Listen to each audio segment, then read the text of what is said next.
True reports में आपका स्वागत है। दिन भर की खास खबरों के साथ मैं मुनव्वर आलम। बिहार से मानसून की विदाई हो चुकी है, लेकिन इस बार बाढ़ ने 18 जिलों की लगभग 11.84 लाख से ज्यादा आबादी को प्रभावित किया है। सीएम ने 2 फेज में 7.60 लाख परिवार को 532 करोड़ की मदद दी है। इन लोगों के खाते में 7-7 हजार रुपए डाले गए हैं। इस बार पिछले साल के मुकाबले सिर्फ 3% ज्यादा बारिश हुई है, लेकिन फिर भी हालात ऐसे बन गए कि लोग बेघर हो गए।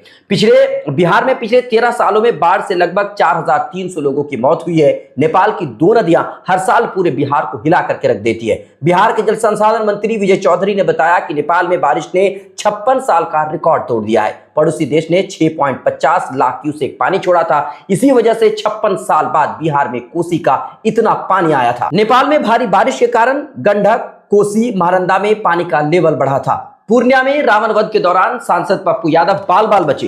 रावण दहन के लिए रॉकेट छोड़ा जा रहा था। रॉकेट में आग लगाती ही उसकी चिंगारी पप्पू यादव के चेहरे की तरफ आ गई।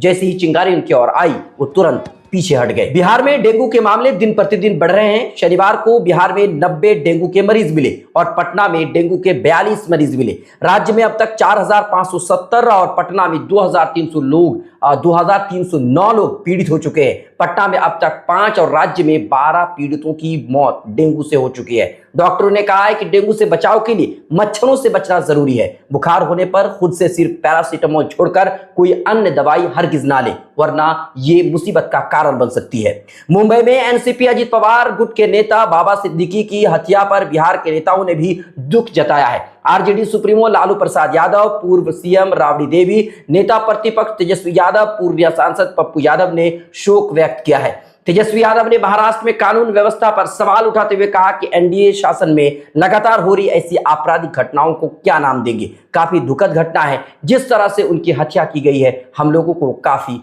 दुख है। पूर्णिया से निर्दलीय सांसद ने कहा है कि महाराष्ट्र में महाजंगल राज है। वाई सिक्योरिटी सुरक्षा में सरकार समर्थक पूर्व मंत्री बाबा सिद्दीकी की हत्या इसका शर्मनाक प्रमाण है। बिहार के बेटे बाबा सिद्दीकी की हत्या अत्यंत दुखद है। बीजेपी गठबंधन सरकार अपने दल के इतने रसूख वाले नेताओं की रक्षा ना कर पा रही है तो आम लोगों का क्या होगा। बाबा सिद्दीकी की हत्या पर राहुल गांधी ने ट्वीट करते हुए बीजेपी सरकार पर निशाना साधा है। उन्होंने लिखा है कि बाबा सिद्दीकी जी का निधन चौंकाने वाला और दुखद है। इस कठिन समय में मेरी संवेदनाएं उनके परिवार के साथ है। यह भयावह घटना महाराष्ट्र की कानून व्यवस्था की पूरी तरह से ध्वस्त होने का सबूत देता है। सरकार को जिम्मेदारी लेनी चाहिए और न्याय मिलना चाहिए। उत्तर प्रदेश में आगामी उपचुनाव के मद्देनजर कांग्रेस और समाजवादी पार्टी के बीच में टिकट बंटवारे पर गहन चर्चाएं चल रही हैं। हरियाणा में विधानसभा चुनाव में कांग्रेस के हार ने सपा को दबदबा बढ़ाने का मौका दे दिया है, जिससे राजनीतिक समीकरण बदल गए हैं। सपा ने पहले ही 10 में से 6 सीटों पर अपने उम्मीदवार की घोषणा कर दी है, जिसमें फूलपुर और मझावन भी शामिल है। इन सीटों पर कांग्रेस की पहले से नजर थी। कांग्रेस के लिए यह उपचुनाव अहम है क्योंकि वो पार्टी की उत्तर प्रदेश में अपनी खोई हुई साख वापस लाने की संभावनाएं तलाश कर रहे हैं।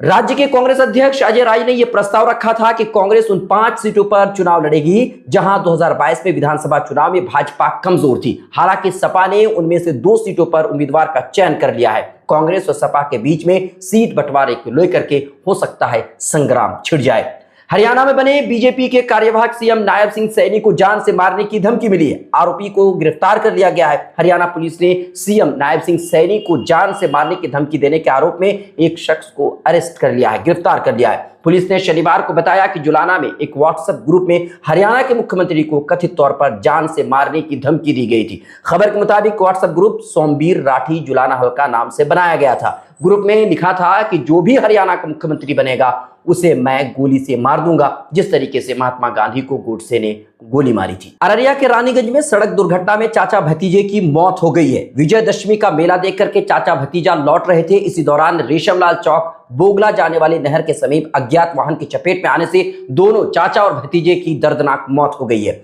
इसकी सूचना मिलते ही मौके पर पहुंची रानीगंज थाना पुलिस ने मृत चाचा और भतीजे के शव को पोस्टमार्टम के लिए रविवार को सदर अस्पताल अररिया लाया, जहां दोनों शव का पोस्टमार्टम करा करके मृतकों के परिजनों को अंतिम संस्कार के लिए सौंप दिया।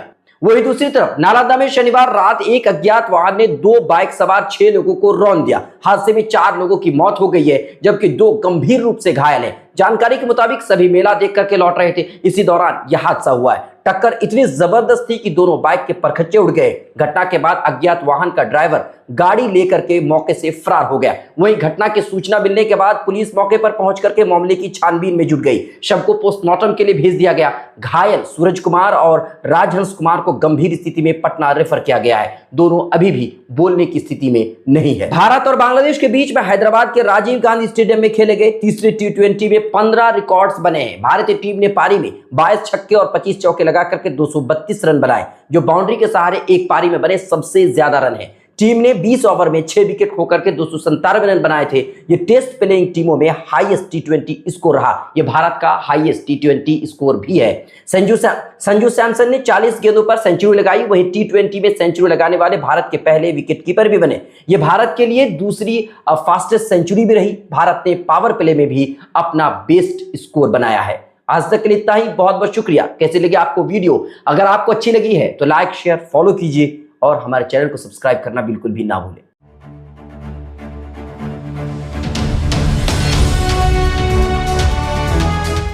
ट्रू रिपोर्ट्स, सच आप तक।